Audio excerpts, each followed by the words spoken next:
Welcome back. What's up, Canada and beyond? It is Tuesday, July 23rd. Y'all want to know what's going on in clown world today? I mean, besides the obvious, of course, the regular Mockingbird media is all a tither with absolute pure polarization on this covering it. There's no point in me covering it. All we're doing is adding to the noise.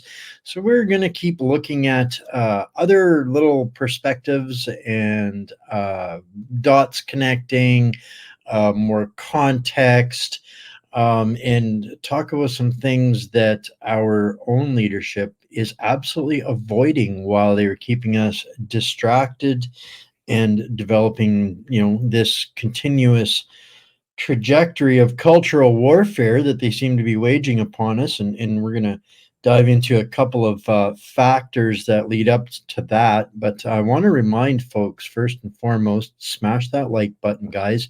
Double check that your subscription is there and that you've hit that little bell for notifications. We are miraculously enough being allowed to stream to Facebook for 2 nights in a row. Whatever bizarre twist of fate that means. But welcome, guys. Don't get to do this very often. I really want to encourage everybody, though, regardless of what platform you're watching this from, to go over to whatsupcanada.substack.com and make sure that you get subscribed over there, where you get all of the details, all of the extras, all of the links, all of the documents. There was a couple of documents that we covered last night that you guys will want to get your hands on. You can download the PDFs on that Substack as well. And of course, it is free. If you do choose a paid subscription, that is much appreciated, much needed. I can't think of better value for dollars to help support anybody that's resisting against the establishment than the independent media that is fighting through it all. So shout out from where you guys are tuning in from. Audio is a little sketchy. Good, better now. Hey, Dryden, Don Record Man, glad you're here. Make sure that you give this a share. We're going to talk about some stuff that it's alarming to know, but it's to be expected. And ultimately, when you look at the performance in both of our nations, this is where the danger lies, not in per se Russia itself, but what are we doing over here and what's provoking Russia? And do we really have a grasp on the situation? So there's going to be some questions that I will leave everybody to decide for their own towards the end of it. But I don't know when this article was printed or even where in the world news, but it was just a question from an account that I follow. They're always dropping little things, but they asked a question that I thought was really, really poignant.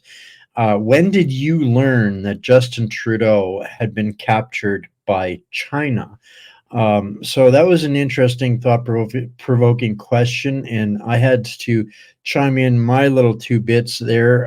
Was when I realized that his dad, Pierre Elliott Trudeau, was a card-carrying member of the CCP. He was a communist, and he was actually banned from the United States for being a communist. So that for me was when how far back it goes that I know that Justin Trudeau has been captured by China. He spent a lot of time there traveling with his father when his father paved the way for China's involvement in international and world trade at the IMF. So we're going to touch on a couple of stories that I didn't get to yesterday. I kept everybody a little bit late yesterday, so a couple of stories didn't make it in there. But I'd like for you guys to know, to drop in the comments wherever you're watching from.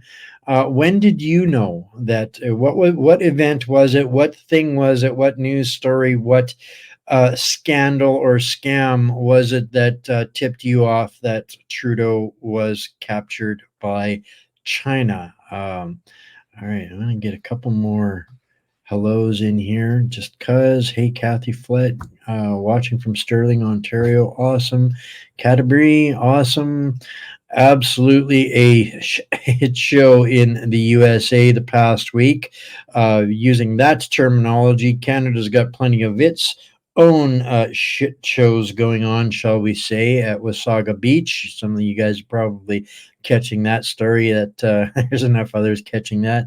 Hey, Mighty Mouse, awesome to see you in the house. Some storms yesterday. Good. We had plenty of our share a couple of days ago. Awesome that you made it through, Stefan. These guys are not making it easy to do this. They are making it more and more challenging every day. What's keep your eye on the Middle East. We're gonna.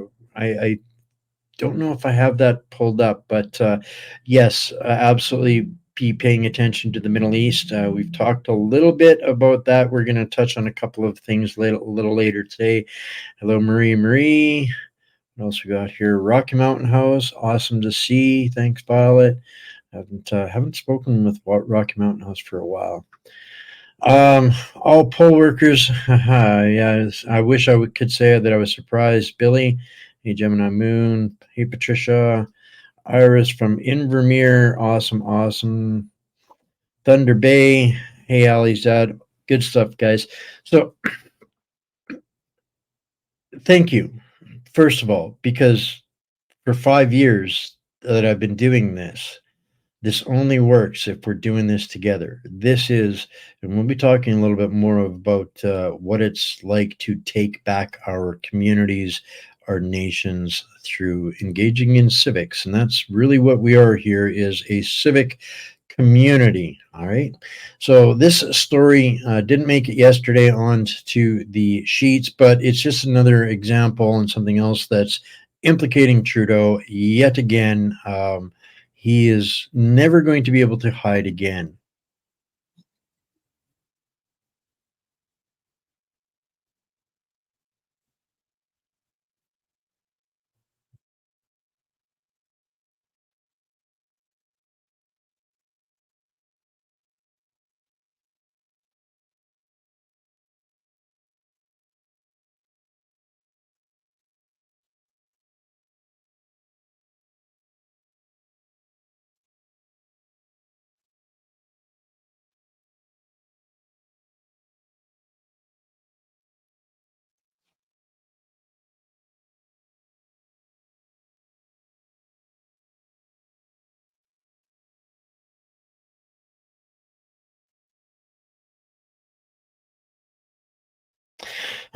Now this is no, you guys didn't hear that? Uh-oh. I will pull that off and try loading it again. Make sure audio's on. All right. Should be good. All right. Sorry if there was no audio on that one. We'll make sure that it's working on the next one. It's probably down a little bit. I forget to turn the volume up on these things before I play them. But I'll make sure that I'll do that right now for everybody. I got a couple of videos lined up for you guys and a bunch of Twitter posts that we're gonna cover. But this, so basically, Wab Kinew, the new premier of Manitoba, is making allegations that Trudeau's lack of spending to NATO is going to impact trade negotiations and be dangerous to Canada.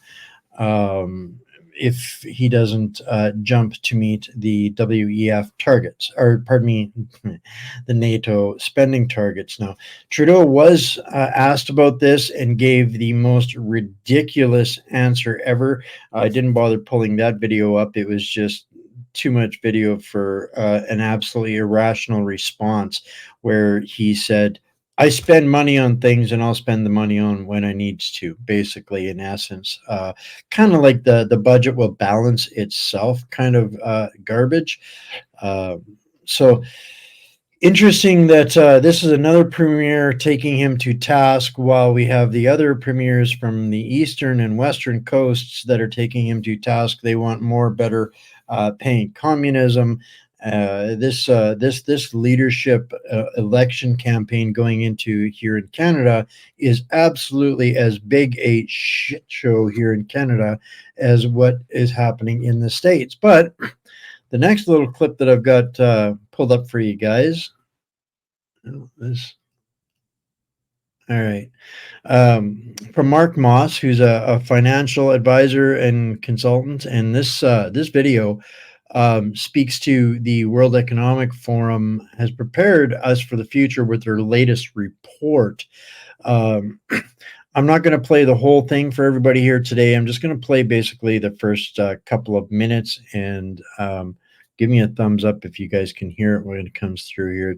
Remember, there's a 30-second delay before I see your comments, but this is relevant to our situation where we're at here right now in Canada, and the USA, of course. NATO being a big player on the world stage. And if you remember last night when we were going through the refresher course on Yuri Bezmenov, a really good show last night, guys. If you missed that one, you can make sure you want to go back and check that one. It was kind of a condensed version, and applying the parallels with Sebastian Sass on what Yuri warned us of, and whether you believe him or not, he's been more prophetically accurate than even Nostradamus. So let's listen to Mark's quick first minute or two of his analysis of the World Economic Forum's new report. Shocking predictions. The WEF's latest report unveils our future. Now,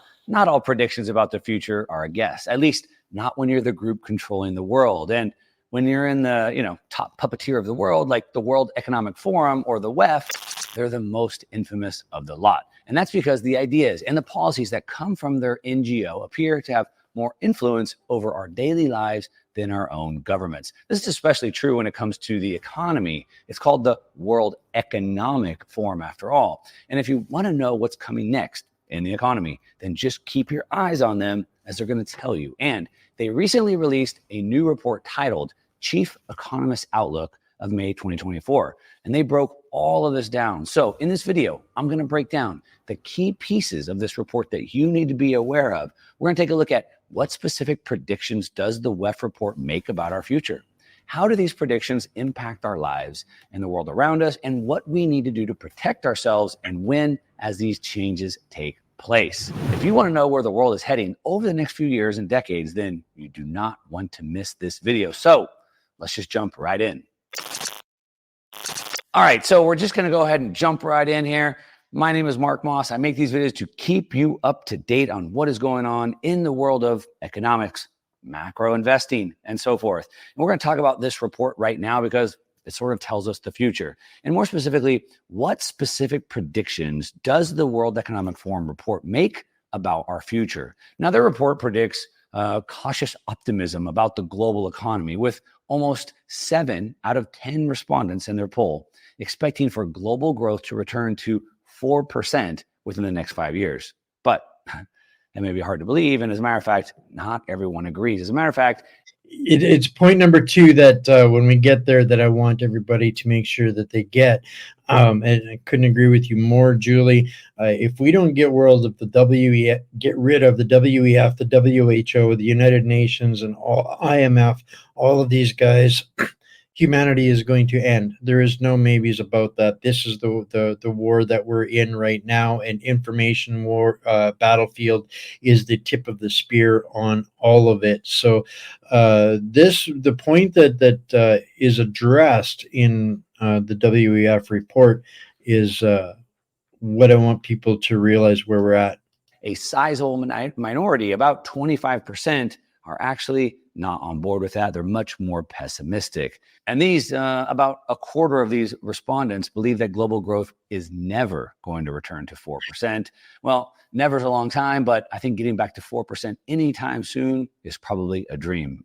So I agree with that. However, it's what they hint at. It's what they hint at as being the solution. Is that what really bothers me? And this is the stuff that I want to pay attention to and bring to your attention. Now, in the paper, in a section titled A Challenging Global Landscape, they talk about the importance of governance taking control over geopolitical and domestic political factors as sources of economic volatility. Now, you can see this in the reports near, unanimous prediction, 97%, as a matter of fact. 97% say that geopolitics will be a major source of volatility, and they suggest that there's going to be this environment where governments should actually use this instability to impose restrictive measures and take more control.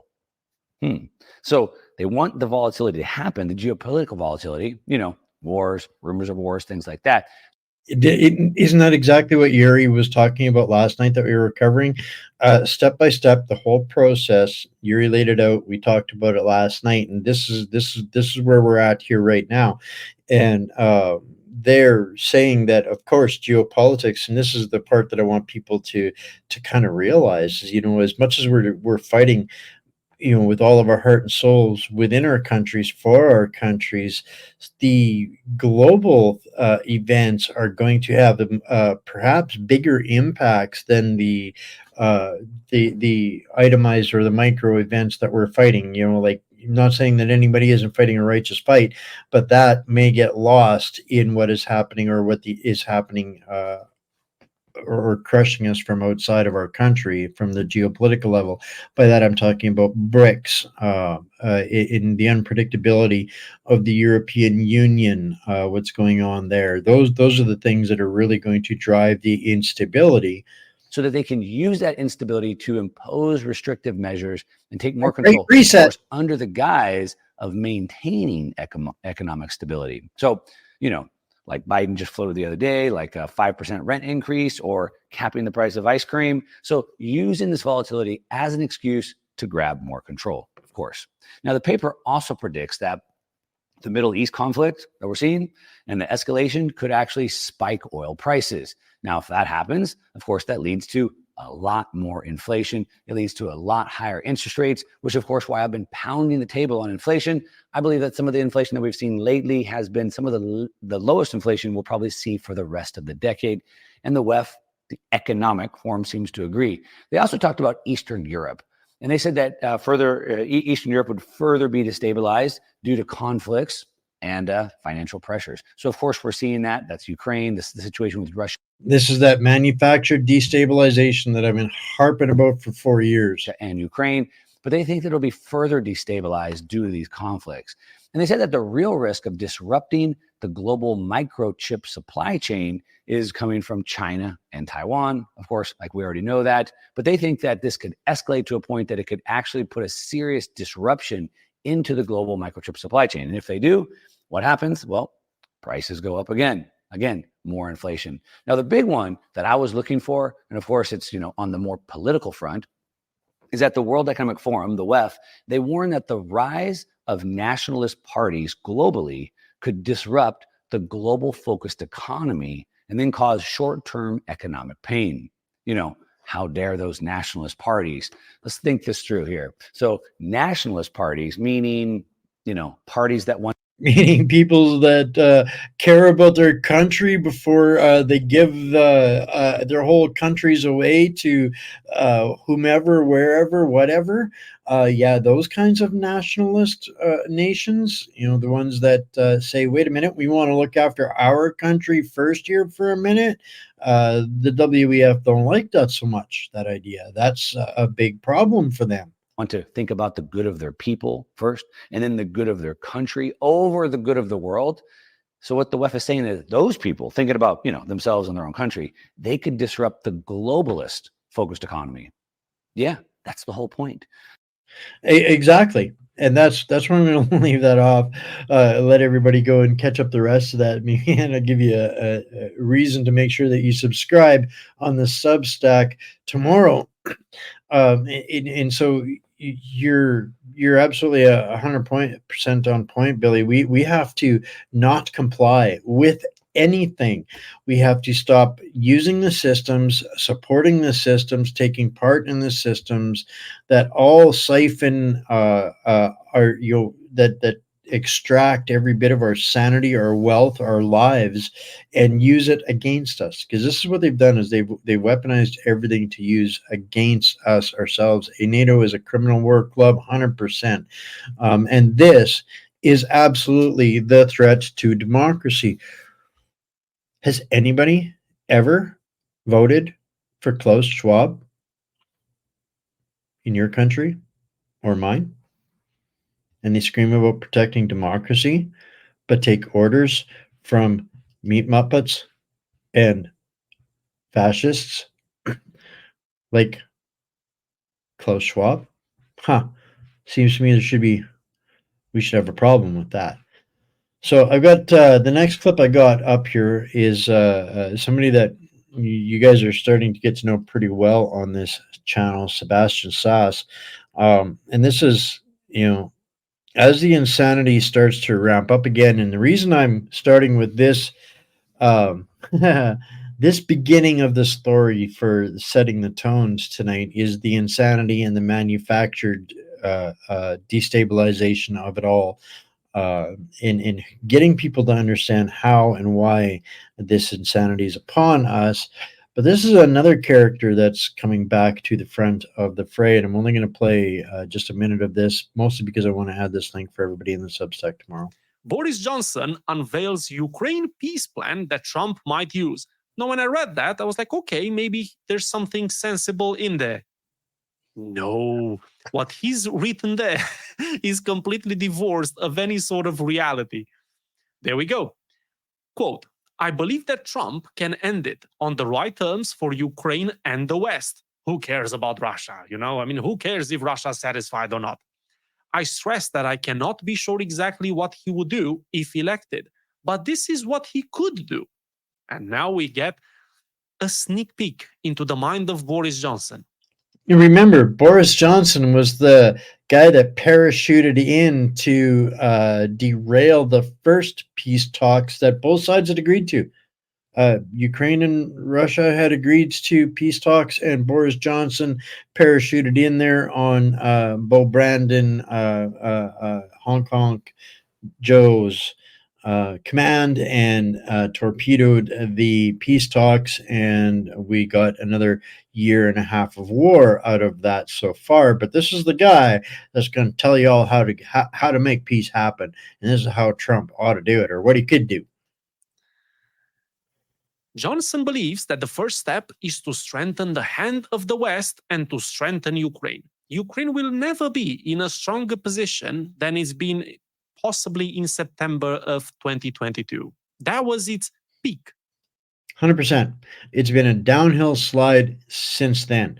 I'm going to show you guys a map here in a little bit about how much of a downhill slide it's been since that time in 2022 when they could have had peace. It's not been going well for them, and this is important into understanding the final bow of the story when we get to that. So that's kind of what I wanted people to, well, I'll play another little bit of a minute or two of this, and we'll hear. It's important to hear how insane Boris must actually truly be. These guys are so beyond delusional. It's astounding. From then, it's all downhill, but he wants to strengthen it even more. So peace can be achieved by continuing war. This is what even the conservatives, Bill C-388, they want to open up mining in Canada so they can manufacture shells and send them directly to Ukraine. These are our diplomats. Johnson is saying he believes that the US presidential candidate, Donald Trump, could simply do what comes naturally to him, cut through the red tape and delays, grant the Ukrainians the necessary authorizations, and then when Putin is pushed back again, he could propose a deal. Well, first, Putin is not pushed anywhere, not back, not forward. Putin is not Russia. Putin is the leader of Russia. But it's not Putin who's fighting on the front lines, it's the Russian armed forces. The idea that one man controls everything in Russia is just projection, because that's how it actually is in the West. We have so many people in governments, yet there's only one decision maker. And even that decision maker is not the one at the top of that government. It's an invisible force, people. Then the second thing that I'll say is when they say the necessary authorizations, that means authorizations for Ukraine to use long-range weapons to hit inside of Russia. So escalate it because you want peace. That's this guy logic. Johnson That's exactly what their Boris is trying to hint at, and this new selected leader, Pierre Starmer. I don't believe he won fair and square either, but his first act was to say, yes, we'll send long-range missiles, at which point the Saudi Arabians and a few other nations said, no, you don't get to do that, or we'll remove all of our investments in England and the UK. So he backtracked on that, but this is the exact same thing that Boris is hinting at, but this gets even better. Emphasized that Kremlin ruler Vladimir Putin will have to pull back to at least, hear it out, at least the pre-invasion borders of 2022. So I'm going to read the rest, bear with me. So according to Johnson, Putin would have to even seize territory from Russia. Guys, I can't read this with a straight face. I'm sorry if this distracts from the article, but this man is certifiably crazy. I agree. To prevent future conflict and uncertainty, the rest of Ukraine would have to be recognized as a free country with the right to determine its own future, including potential membership in the EU and NATO, and should be welcome to join as soon as possible. So basically, they're talking as if Russia doesn't exist. They're talking as if it's all up to them and Russia has nothing to do or nothing to say in that matter. It's like the only reason Ukraine hasn't been successful so far is because, well, our leaders in the West were confused. But now that Donald Trump is coming, we can do all of this. Guys, you need Russia to agree to any of that. And of course, they will not agree to a single thing because everything he claims in this bullshit of an op-ed, it's completely ridiculous. These are the reasons for why there is a special military operation in Ukraine right now. The NATO conversation, the border, let's go on. He also suggested that Russian leader Vladimir Putin could claim that the special military operation, essentially a full-scale war, was successful and that he had achieved the denazification of Ukraine. Additionally, special protection measures might be implemented for Russian speakers. What? So he's saying that by Russia moving beyond the borders of 2022, so potentially even seizing up further territory, Putin can call it a victory. Like, what? And to top it all up, the cherry on top, leave this. Where is it? Insanity? Special protection measures might be implemented for the Russian speakers. So it's not certain. Maybe Ukraine can discriminate some more. It's not certain, but maybe, just maybe, we can give you that little bone over there. Who is this guy talking to? Like, who does he think he's talking to? Does he contemplate at the idea that anybody in Russia would take this seriously? How could this man be the prime minister? This man is the embodiment of stupidity. Quote, above all, with Trump in the White House, there is still real prospect of some global rapprochement with Russia, and with Putin, a return to the days when Russia was a respected partner of the G8 and even of NATO. Russia was never respected by G8, by NATO, by anybody in the West. Let's do some serious talk here. They were never respected. They were needed, and they were managed accordingly. Don't give them too much, keep them down, keep them out. There was never a serious rapprochement. But you see, in the eyes and the minds of these Westerners, rapprochement means you will be our slave. That's it. It doesn't go beyond that. You're never going to be on an equal footing with them. Putin tried for years, even since the Clinton days. They didn't want to have anything to do with them. There we go. But there is only one way to achieve this. There's so much more to that. In going back to Bush Senior, even they had a plan, a strategy in place for the collapse of the USSR. At that point, they were going to separate Russia into 8 different countries where they would be able to control the trade and growth and stabilization of rebuilding those nations after the collapse. The globalists' plans rarely go to effect, thank goodness. Outcome through strength. Oh, you'll need a lot of strength to compensate for that stupidity, my friend. Washington under Trump will have to show that international borders must be respected and that Soviet empire cannot be rebuilt by force. Well, if international borders are so, I don't know, sacred to you people, how come you've invaded more countries than you find in Europe? Just in the last few decades. How come there's coup d'etats performed by the MI6 and CIA all over the world? But the borders, the borders, you cannot mess. How about these borders of Europe, which you've opened for everybody to come, undocumented, illegally? Do these borders matter, or these are just, the border? Nobody's borders matter to the except for the ones that they want to claim are the ones to fight over. Our own borders. No, that you would be a nationalist. How dare you be a nationalist and worry about your own nation's borders when you must fight for the democracy of Ukraine for this guy whose mandate had run out. Can you imagine Sleepy Joe serving out his 4 years and just deciding, yeah, no, I don't want to give it up yet. We're going to jail Trump and all of the other party members, and I'll just keep running the USA and make war and trade deals and beg for money and keep killing people and keep picking fights with Russia, regardless of what the people say. And, we can, buy the media and say we're fighting for democracy, because this is in essence exactly what Zelensky is and where he's at. Absolutely pure benevolence, of course, right?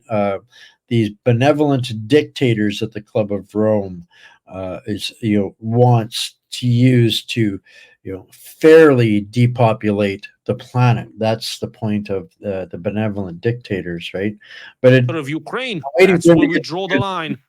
We draw the line on which side Kharkiv sits. That's the bottom line, people. That's where we make our last stand. Boris Johnson. And then he also makes a remark about the Soviet Empire. Putin said it repeatedly and explicitly. I am not looking to bring the Soviet days back. Russia is plenty. But again, it doesn't matter. The only thing that matters is how can they brainwash you? I guess if you repeat the same stuff over and over and over and over again, the weak minds will absorb it. I think that's the only logic to this madness. That means loser. backing the Ukrainians to the hilt. If Trump had been in the White House, I don't think Putin would have been so reckless and criminal as to invade Ukraine. I personally disagree. I don't think this had anything to do with Trump or Biden. I know a lot of people say, if Trump was there, I don't think it would have made a bloody difference, because this had nothing to do with the US regime per se, and everything to do with what the Ukrainians were about to do, and that is to go and join NATO.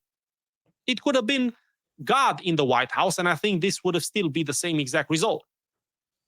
Never forget, it was Trump, not Obama or Biden, who gave the Ukrainians the Javelin anti-tank weapons that were so crucial in the battle for Kyiv in 2022.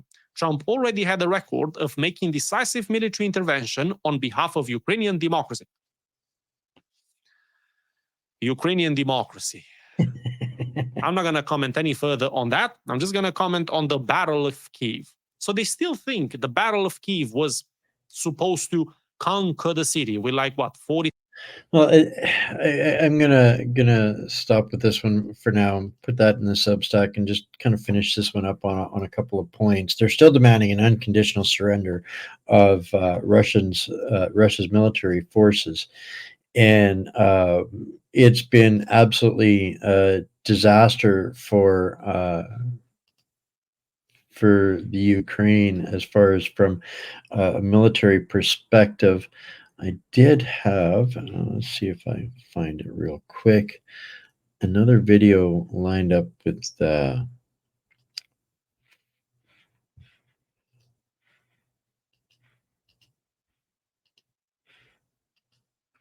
Here we go.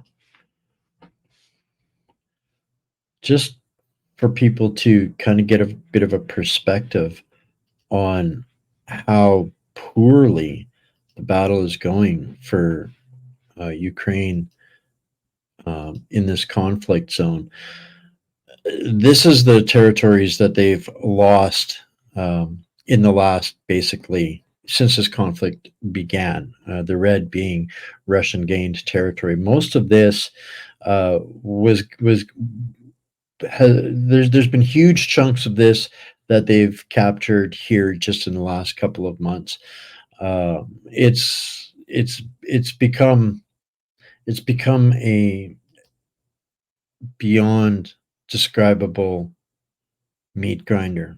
This channel, I'll put the link in there. I'm not going to play any videos from it, but this channel is called Military Summary Channel, and he's an Eastern European bloc guy, and he geolocates all of the videos, the combat footage, and you can get access to the most gruesome and horrific things beyond comprehension or even imagination. And this is, people not wanting in Europe to send their sons and daughters to this conflict for nothing. This is what is changing the face of Europe, and this drive to more nationalism. People in Europe remember how long it took to rebuild after World War II. They don't want to do that again. So they're absolutely why they're going after Mr. Orban and his policy, or pardon me, his New Patriot Alliance of Europe that's growing. Today, there's other nations are now starting to stand up for Hungary. The EU almost immediately put oil and energy sanctions on to Hungary after Orban tried to, he basically flew around the planet a couple of times, meeting with world leaders and arranging, an environment for a peace discussion. This is, I'm not going to play this one, but we've talked about this over the course of some of the other shows over the last week about what's going on with Turkey, and Turkey is really coiling back at not wanting to take part in the NATO reindeer games. Mr.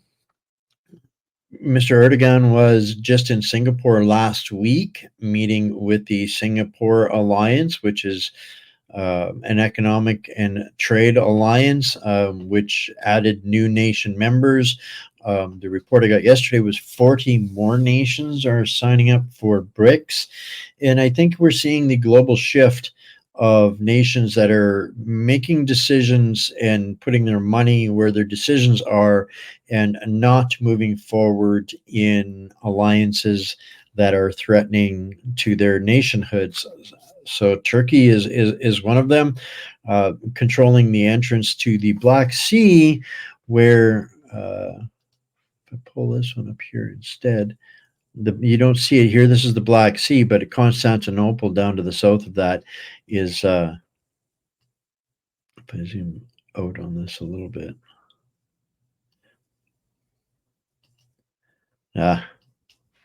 Another time. But yeah, so Turkey is kind of backing off, cooling its jets, not wanting to get involved in the NATO reindeer games, and these are nations that are starting to see the turn. The pendulum is swinging. These are nations that have leaders that are paying attention.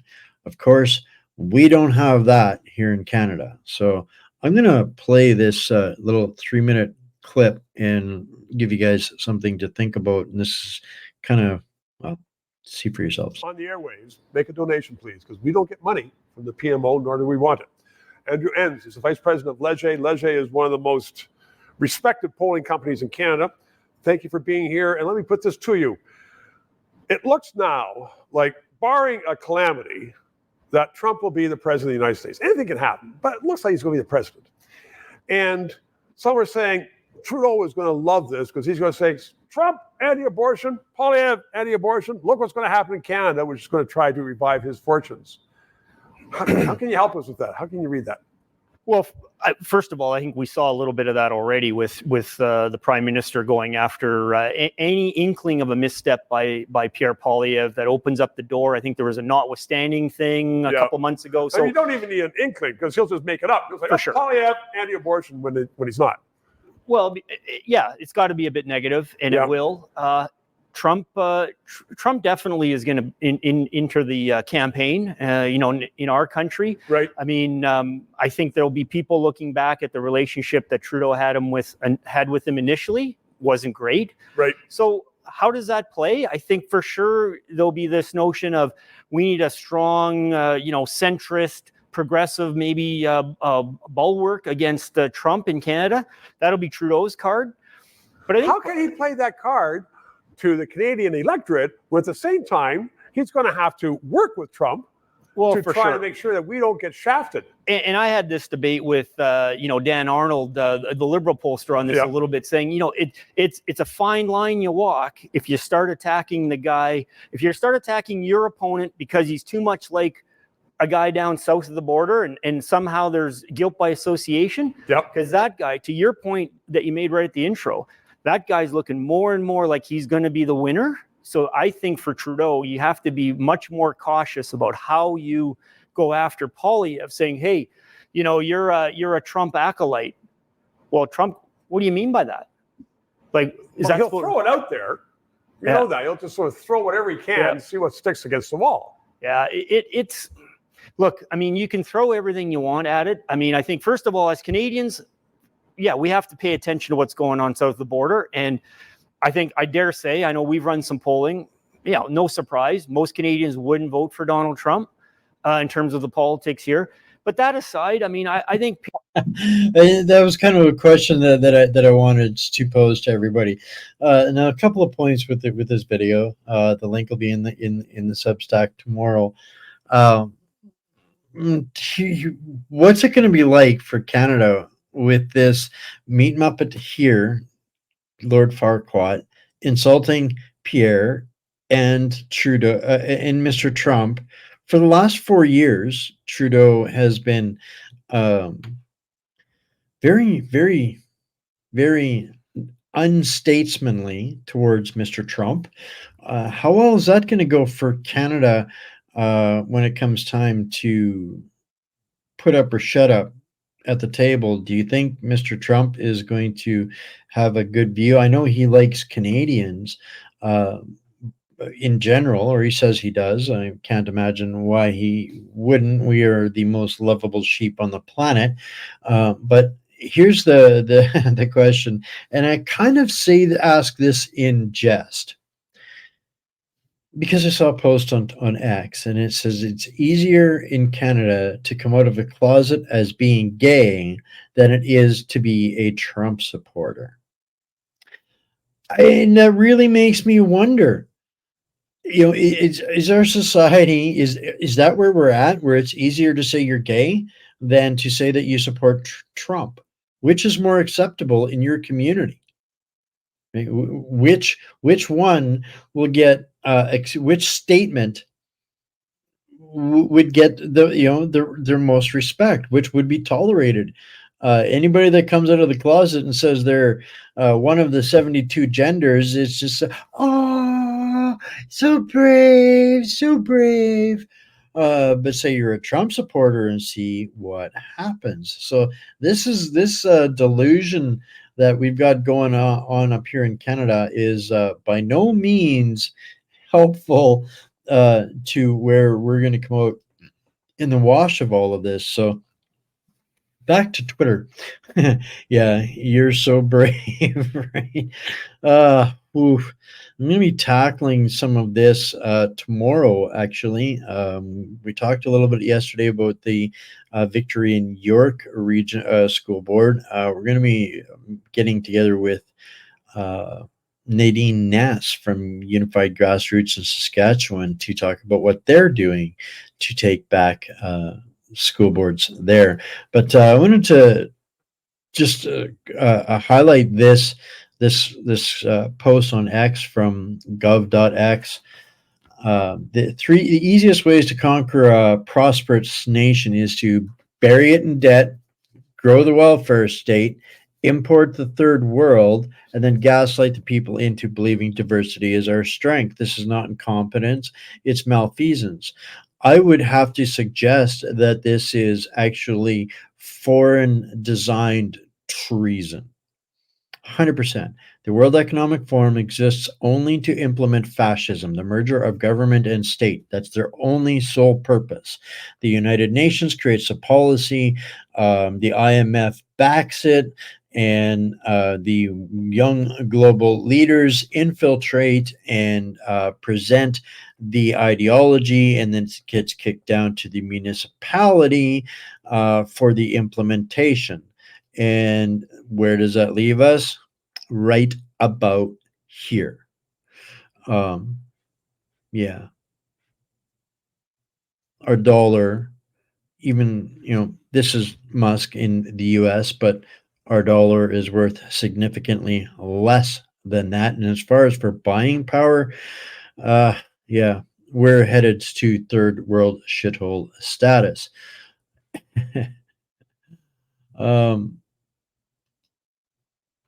So I'm going to skip one story to get to another one, and we'll come back to the Kamala one before we talk about why we really do genuinely need to be concerned about Russia, not because of their ill intent, but because of their capabilities. And this is something that we're in denial of here in Canada. But we're going to start with 2 minutes from Brian Lilly Unleashed. This is something that I have to agree with him on. Do you remember when the Trudeau government said they would put a cap on foreign international students? Yeah, so do I. Hi, I'm Brian Lilly, political columnist for the Toronto Sun. And despite the Trudeau government saying that they were going to cap international students, part of the problem of our country bringing in people faster than we can absorb them, to use the words of our prime minister, they haven't done that. In fact, according to a report by Brian Passafume in National Post, we've already surpassed the same peak that we had last year. Last year was a record. And between January 1st and the end of May, we brought in 200,000 people already this year in that same time period. So twice as fast they're jacking this up. They're importing these people. It's 216,000 people. Now think about this. We are in the middle of a housing crisis. We don't have enough housing for people that are here already, whether they're citizens, permanent residents, temporary foreign workers, temporary foreign students. It doesn't matter. It's a housing crisis. It is driving up the price to ridiculous and unaffordable levels.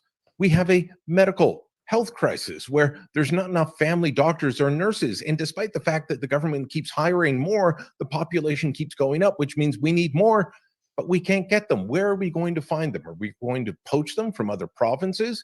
Are we going to poach them from other countries? The World Health Organization says there is a shortage worldwide of health professionals. And yet we're just letting in more people to a system that's already on the brink.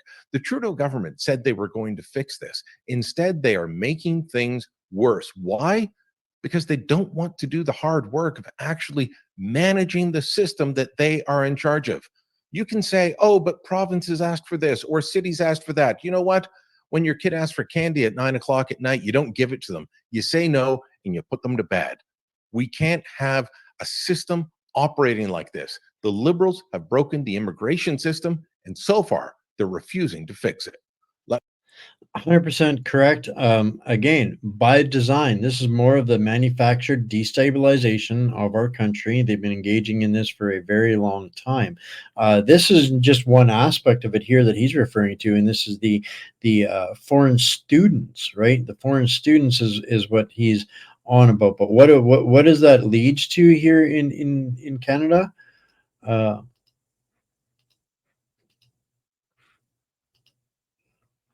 What do we get? What is it turning us into? Never mind the beach problem that is kind of now becoming world famous. What do we get? This today episode of Canada's justice system and the joke that it is. Peel Region Police arrested 18 people in connection to violent home invasions, carjacking, weapons, and drugs, but some of them have been arrested before. These are, you know, the ones that you're supposed to leave your car keys in your mailbox for. This is just the best way to combat crime and drugs. Well, to combat the drugs, we'll just make everywhere a free-for-all with drugs, and you know, a leaked memo saying now even crack and cocaine are going to be on the to-do list, because you know, this is what Canadians want. And then in the meantime, this is what they're telling Canadian, or the world, about what and who Canadians are. This is the National Post. Breaking news. Canadian behind knife attack in Israel was a 21-year-old from Alberta. Like F. Absolute bullshit. This one triggered me, pissed me right off to absolutely no end. I had to respond to this. Up yours, your fake news, your Mockingbird mercenaries. He was not from Alberta. He was a Trudeau New World Order transplant from some other shithole, and they screeched to the world like it's an Alberta bad guy that went to Israel and got his ass shot off for trying to stab some Israeli soldiers. This is programming. This is projecting. This is setting up the narrative. So, oh, Albertans bad. Albertans dangerous. What's the problem with Alberta?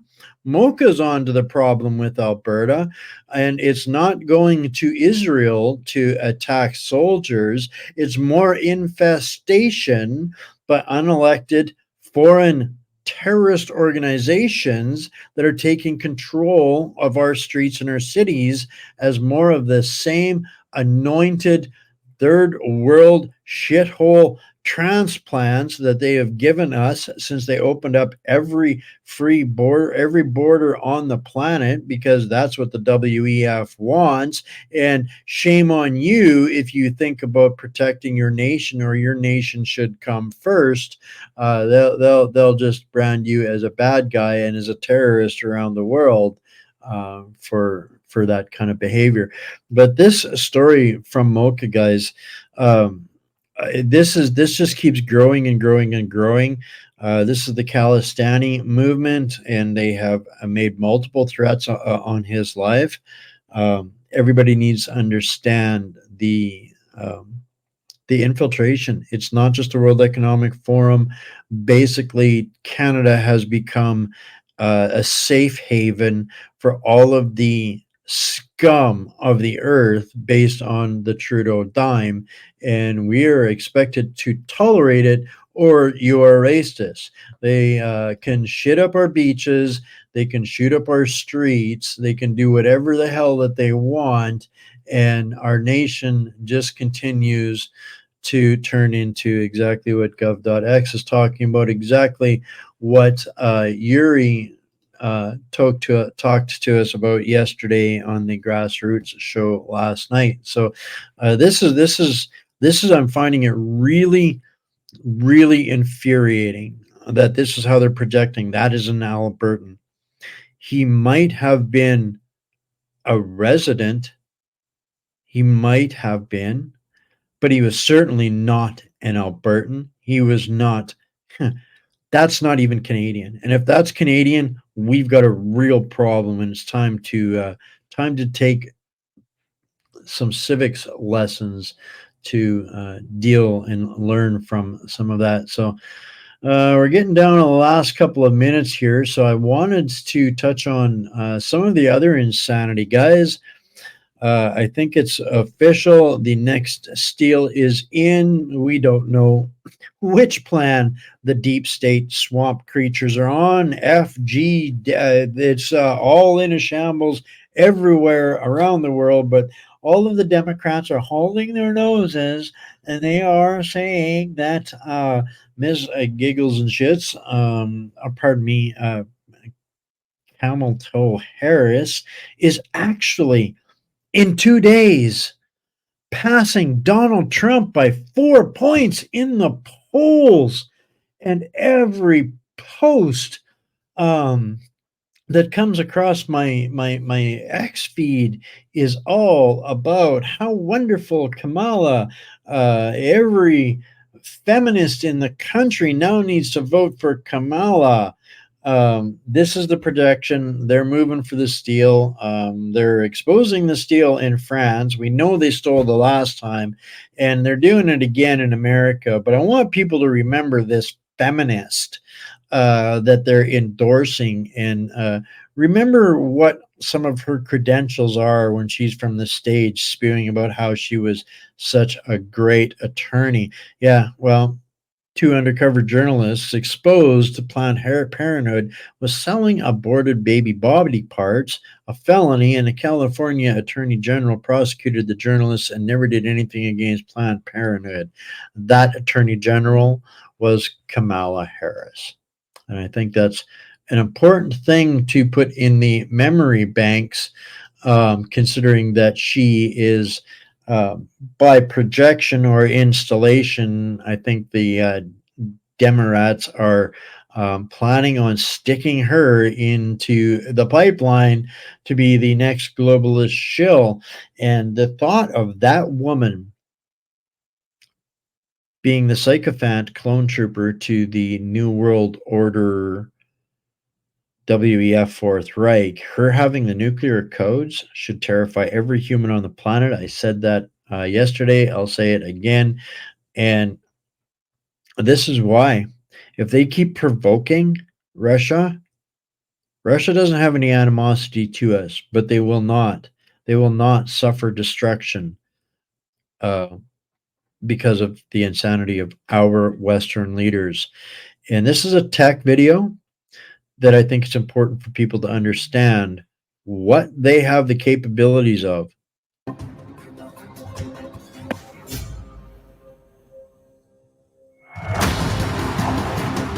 The Kremlin refers to this missile system as the diamond in the crown of the Russian Empire. Washington refers to it as Putin's Joker. About 20 trillion rubles have been spent on the creation of Avangard in the last 10 years alone, but its total cost can't be calculated. It's important to note, however, that the appearance of the Avangard has a very clear price for the United States, because these missiles essentially wiped out the American missile defense system. The diamond in the crown of the Russian Empire and Putin's Joker are both quite appropriate.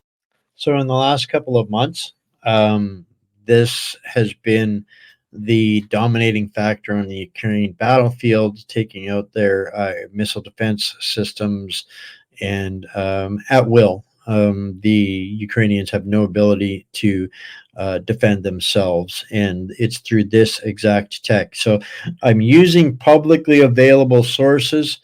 This is on YouTube, and we're not probably going to come across it unless I pull it up here and share it with people. But this is a going concern, guys. Appropriate epithets.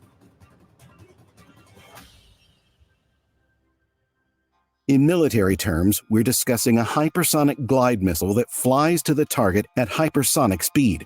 It has a nuclear warhead of between 0.8 and 2 megatons. HGV Vanguard appears suddenly on the radar when there are 15 to 20 seconds left to the target. Nearby observers see a fireball in the sky. In fact, Vanguard is flying in a cloud of plasma. Its body surface temperature reaches 1600 to 2000 degrees Celsius. In the dense layers of the atmosphere, Putin said that the 2-ton HGV Avangard can develop hypersonic speeds of up to Mach 27 due to its wedged shape in the dense layers. This is approximately 5.7 miles per second. It is faster than the first cosmic speed. Therefore, even without a nuclear charge, the HGV Avangard can destroy any object on the way simply by kinetic energy. I agree, owning such a weapon frees up your hands. During the testing process for the HGV Vanguard, President Trump said that Russia was challenging the existing U.S. defense system. It should be added that no single missile defense system in the world can deal with such a quick target. Neither America, China, nor Russia itself can. Do you hear that? Even Russia couldn't stop their own missiles that they've now created. That should raise some hairs on the back of your neck and some alarm bells about where these meat muppets are taking us. The American Missile Defense System, the world's most advanced system, cannot handle the HGV Vanguard at 5.7 miles per second. Let's start with speed. Russia possesses 3 hypersonic missiles: the air-launched Kinzhal hypersonic missile, the Zircon hypersonic missile, and the HGV Avangard hypersonic missile. There has already been a strike by Dagger and Zircon on the Ukrainian power grid, with a confirmed Mach 8 to 10 speed, 1.7 to 2.1 miles per hour, that is. According to Kiev authorities, Patriot, NASAMS, and Iris-T missile interceptors provided by the Allies successfully intercepted these missiles. The UN reports, however, that Ukraine's generating capacity was reduced to half its pre-war level after the missile attacks. This may indicate that Russian missiles have been successful. As for the HGV Vanguard speed, it is higher than that of the Dagger and Zircon. This fact causes constant debate among experts. No one believes that such fast missiles exist. However, it should be noted that China and the United States are also developing HGVs of various types. This weapon is not science fiction. It's just that Russia was the first to test it and deploy it on the battlefield. That's why it's dangerous for the Americans. Located deep in Russian territory, the 13th Missile Division's new regiments are armed with HGV Avangard. How the HGV Vanguard deployment works is that missile silos are scattered several miles apart so that they can't be destroyed at the same time. It is believed that the shaft's walls are sealed with 120-ton armored hatches, capable of withstanding direct hits from aircraft bombs or missiles. At a depth of 236 feet, each shaft is home to an intercontinental launch vehicle, the HGV Vanguard, the missile's warhead. The console with the notorious red button is enclosed in a cramped capsule suspended in a shaft on hydraulic shock absorbers. Neither an earthquake nor a nuclear strike can shake the capsule slightly, so the operator's hand will remain steady. The Russian military trains 6,000 officers every day for a nuclear attack on the United States. The only action they practice is pressing the start button. When the button is pressed, the squibs fire, and the missile silo hatch opens. Using a power accumulator, the launch vehicle jumps out of the silo. As soon as the first stage engine kicks off, the HGV Vanguard is sucked into the sky aboard the intercontinental missile. The U.S. Missile Defense System should immediately take action here. The first detection is the responsibility of American satellites of the SBIRS system. They have a maximum of 180 seconds to detect an intercontinental missile launch in the infrared range. If the intercontinental missile deceived the American satellites, then the only hope lies with the ground-based detection systems. Ground-based mid-course defense, GBMD, is the main ground-based component of the U.S. Missile Defense System. Ground-based interceptors, GBI, are the main anti-missile element. The American GBI destroys targets anywhere on the Earth and near Earth orbit. However, anti-missiles' effectiveness is directly linked to the speed at which targets are detected. Consequently, the ground-based mid-course defense complex includes 3 powerful stationary pave-pause radars designed to detect and track intercontinental ballistic missiles at the earliest stages. The Clear Space Force Base in Alaska is especially important because it must detect missiles flying from Russia through the North Pole, the shortest route. The remaining 2 stations protect the U.S. from east and west threats. Despite this, pave-pause radars cannot cover the entire globe. Their range isn't higher than 1,250 miles. Therefore, ground-based mid-course defense is complemented by the Towed Surface Radar SBX, which has a detection range of 3,000 miles. SBX radar on an offshore platform can track intercontinental missiles early in their trajectory and guide GBI anti-missiles. However, SBX can also be bypassed. Now, do you understand why Avangard HVGs are stationed in the Orenburg region? The location is far from the Russian external borders, which makes detecting the launch difficult for American missile defense radars.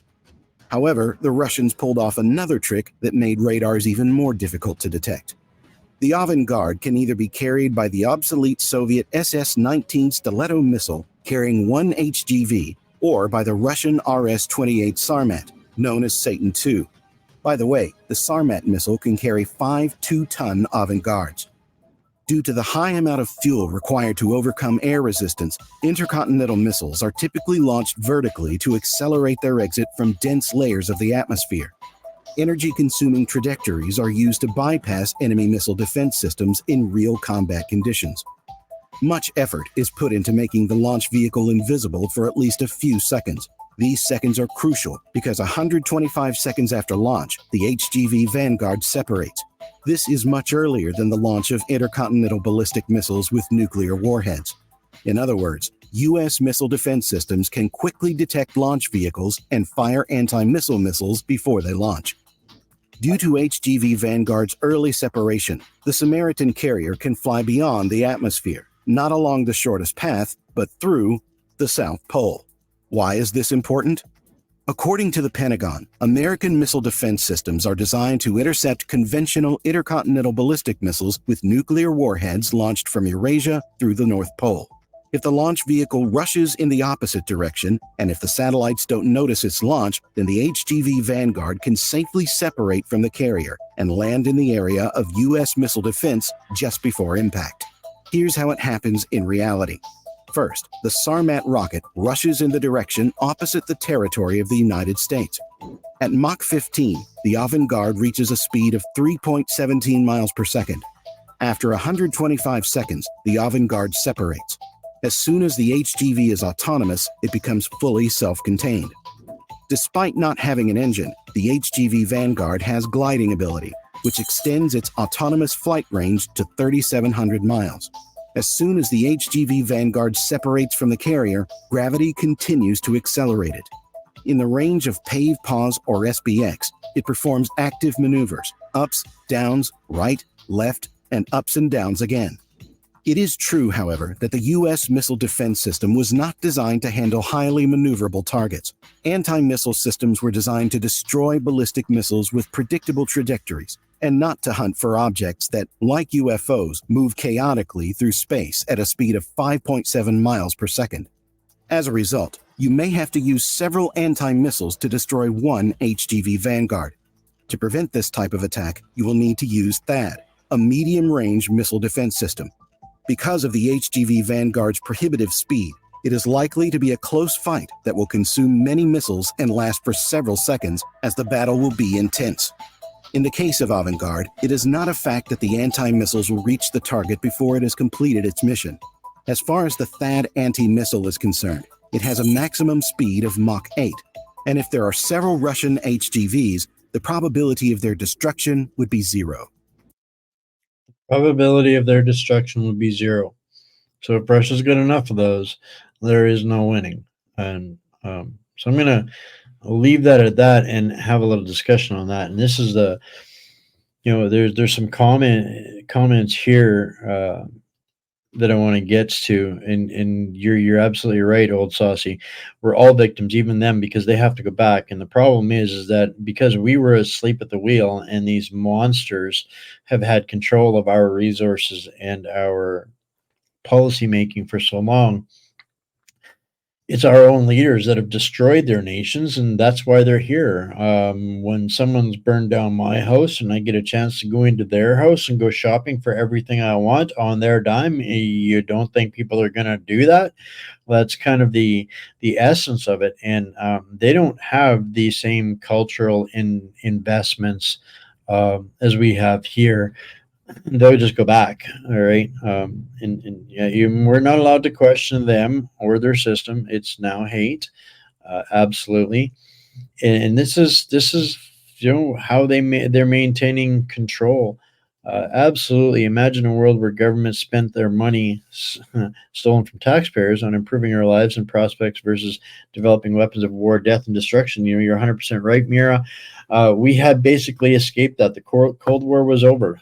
We didn't need to continue to escalate this. Now our nations are in a place where our militaries have been neutered. Our economies have been destroyed. Our leadership and management teams have been completely infiltrated and or captured. Our economic situation is almost toast, and we're still picking fights, right? Our leaders are still picking fights, both sides here in Canada. I still I'm triggered by this Garnet not so genius bill C3888 to open up mining just simply to make sure that we can send more artillery shells to Ukraine faster. That's the priority. This is the danger zone that our leaders are taking us into, and I think it's important for people to understand, the levels and capabilities. We cannot survive this if we allow our leadership to continue to provoke these conflicts, whether it's in Ukraine or in the Middle East. We need to get out. We need to retract. We need to force all of our national management from the municipal level on up. If they're supporting these conflicts, they need to be removed. We need to organize in a civic capacity to remove them from their positions before they get us all killed or we get invaded by the victims of all of the people that they have been destroying. Right? So, yeah. 100% going to turn us into the third world, and they've been promised the moon, the sun, and economic superiority to anything that they left behind in their worlds before, right? So this is the danger zone that they're steering us into. And one thing that I did want to say, though, is that with these hypersonics, at least the ones that Russia has been using, they don't have a radiation factor. So it's not like Hiroshima and Nagasaki, where it was nuclear bombs and there was intense radiation that, killed many more tens of thousands of people through poisoning, or perhaps hundreds of thousands of people through poisoning after the fact. These are kinetic weapons. They just are traveling so fast. They have the same explosive power, the same devastation as the explosion of 10 or 12 or 20 Hiroshimas. And so I don't think it would be. Yeah, mutual destruction is no longer a deterrent for Russia. If Camel Toes fires nukes first, Russia has a capability to stop that, but we don't have the capability to stop anything that Russia's going to send. Even Russia doesn't have the capability of stopping their weapons that they've designed. That should be a little bit frightening, right? So. I don't buy that, Billy. I think there's too many conspiracy theorists out there, and this is what I try to deal with. I've seen the results and the devastation of these bombs in the Ukraine, and it's getting worse and worse and worse for anybody that's, because they're just manufacturing them that much quicker, and nobody's got anything to stop them. So they're kind of having their way on the battlefield right now. Because of these, the F-16s are not going to make any difference there. The airfields are getting bombed. Their missile defense systems are getting bombed. The F-16s aren't even going to make it into the fight as long as the fight keeps going. So Zelensky's out there trying to buy time before he ends up like Gaddafi in a culvert somewhere, or like Saddam Hussein under a mat in a mud hut somewhere, because these guys will get toppled. They will get removed when they no longer serve the WEF Fourth Reich. I think Mr. Biden might be experiencing some of that right now. And yeah, lots going on the world stage in clown world, folks. Tomorrow, we're going to take a little bit of a different look at things. We're going to look at with Nadine Ness. We're going to look get a. There we go. With Nadine, who's been such an unbelievable advocate and negotiator. That is what I would say is her superpower, is being brave enough to head into the fray, fearless, and creating an environment of negotiation. And she is absolutely having a massive impact at the civic level in Saskatchewan.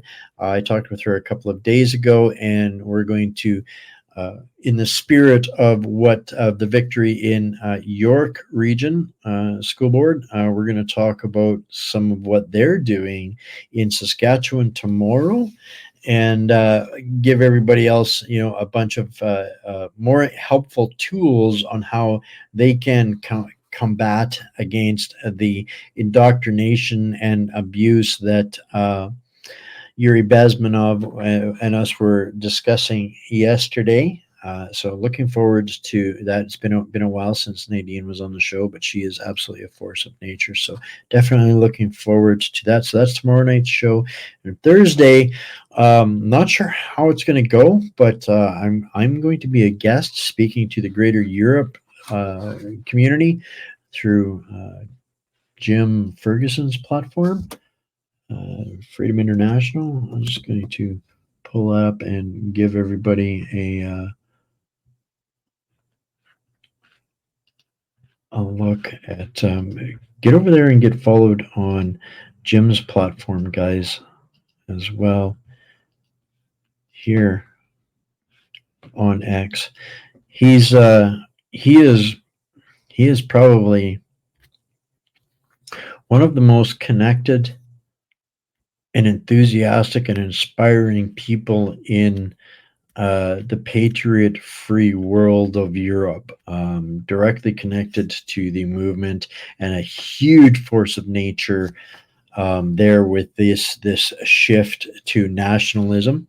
And he's invited me to speak with their community in Europe, so I'm sure that will be a ton of fun.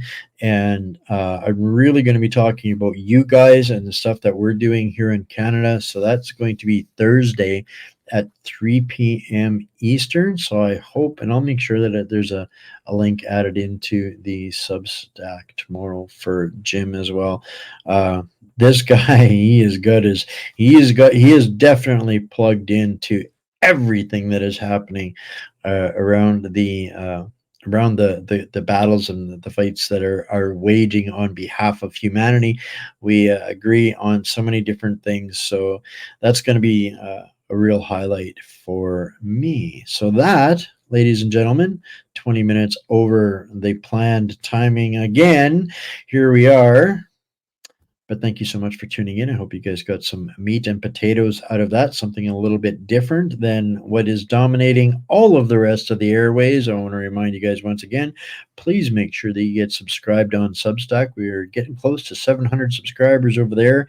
And I think 14 or 15 voluntary paid subscriptions over there. So much gratitude for that. Carly, I got your letter in the mail a couple of days ago. Much gratitude for that. And yes, it is absolutely a wonderful time to buy Wayne a coffee. And this is how you can do it. I'll make sure that there's a link in the Substack for that as well. It's an easy way to enjoy your chat with me, because I always work better with a cup of coffee. So thank you guys that do that. And yes, as always, support the journalists that you trust, the ones that are doing it for the right reasons, for the people, not to